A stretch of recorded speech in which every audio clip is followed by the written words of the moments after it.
विद्यार्थी मित्रांनो, आज आपण या व्हिडिओमध्ये इयत्ता 6वी मराठी या विषयातील पाठ क्रमांक 16वा सफर मेट्रोची या पाठावर आधारित स्वाध्याय सोडवणार आहोत। तत्पूर्वी तुम्ही जर अजूनही चॅनलला सबस्क्राइब केला नसेल तर सबस्क्राइब करून घ्या आणि समोरील बेल बटनला सुद्धा प्रेस करा।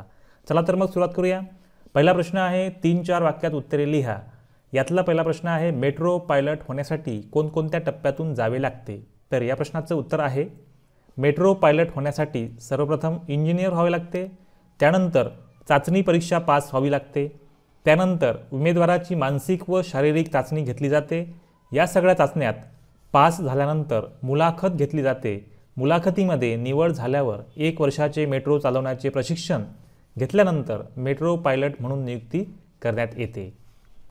पुढला प्रश्न आहे पहिल्यांदा मेट्रो चालवताना रुपालीची मनस्थिती कशी झाली होती। तर या प्रश्नाचं उत्तर आहे पहिल्यांदा मेट्रो चालवण्याचा अनुभव रुपालीसाठी अविस्मरणीय असला तरी तिच्या मनात धाकधूक होती।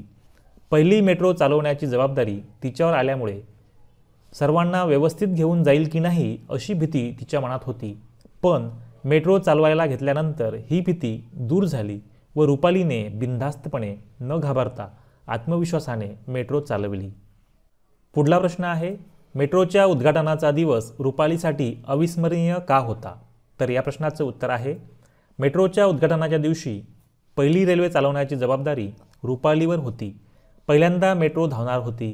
मुख्यमंत्री, उपमुख्यमंत्री, अनेक मान्यवर मंडळी, मीडिया तसेच रुपालीच्या घरची मंडळीसुद्धा यावेळी उपस्थित होती।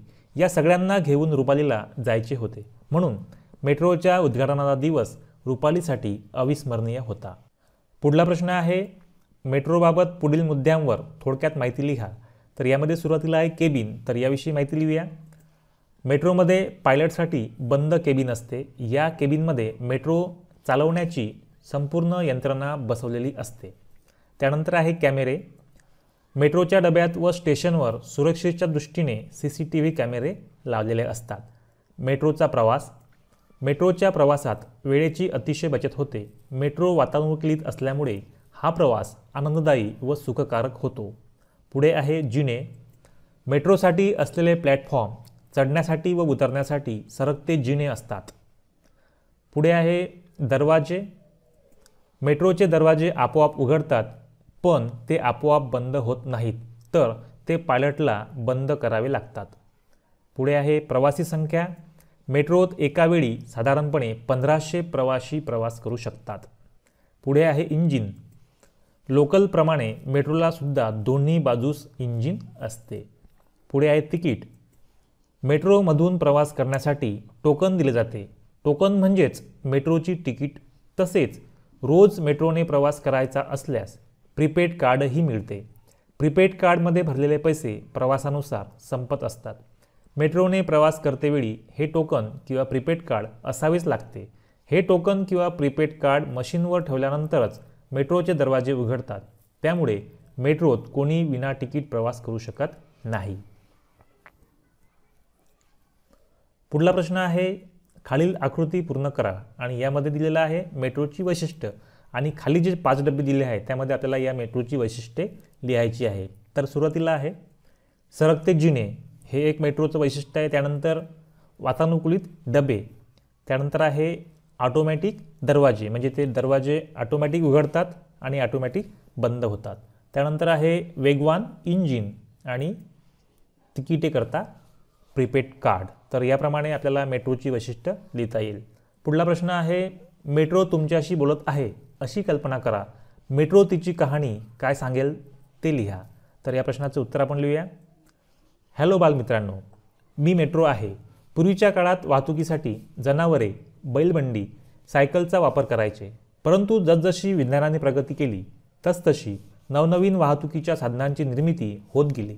त्यातलेच मी एक वाहतुकीचे साधन होय। माझे वैशिष्ट्य सांगायचे झाल्यास मी तुम्हाला तुमच्या इप्सित स्थळी अगदी कमी वेळेत पोहोचून देतो।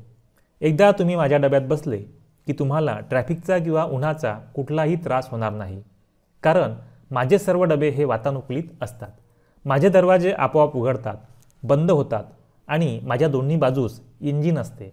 मेट्रोतून प्रवास करणारे प्रवासी सुरक्षित प्रवास करू शकतात, कारण माझ्या डब्यांमध्ये व स्टेशनवर CCTV कॅमेरे लावलेले असतात।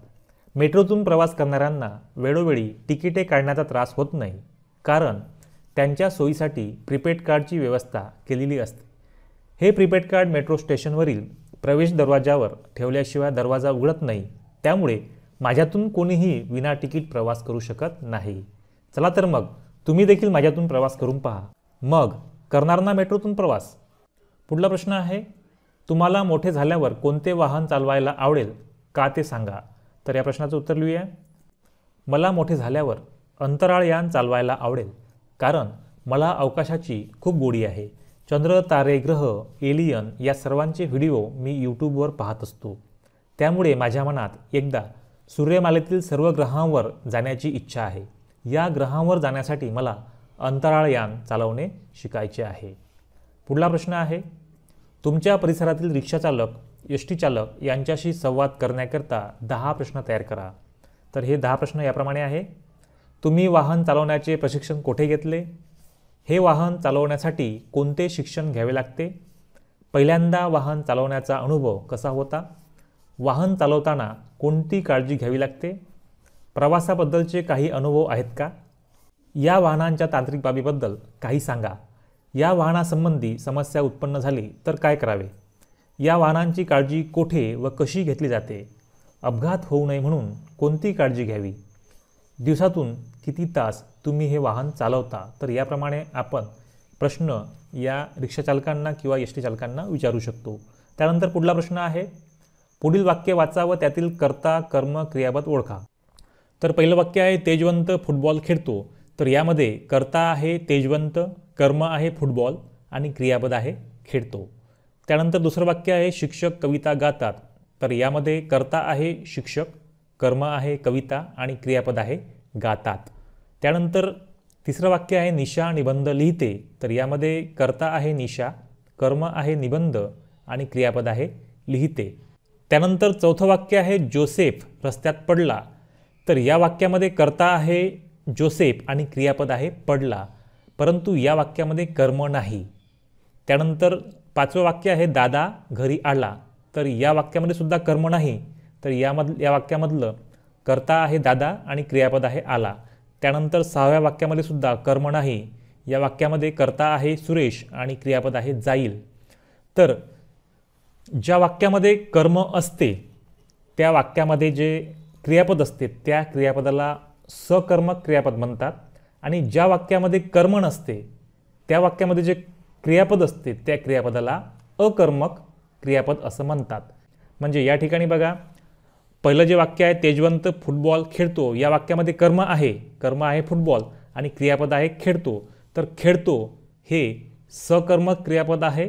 आणि चौथं वाक्य जे आहे, जोसेफ रस्त्यात पडला, या वाक्यामध्ये कर्म नाही, त्यामुळे या वाक्यामध्ये जे क्रियापद आहे पडला, तर पडला हे अकर्मक क्रियापद आहे.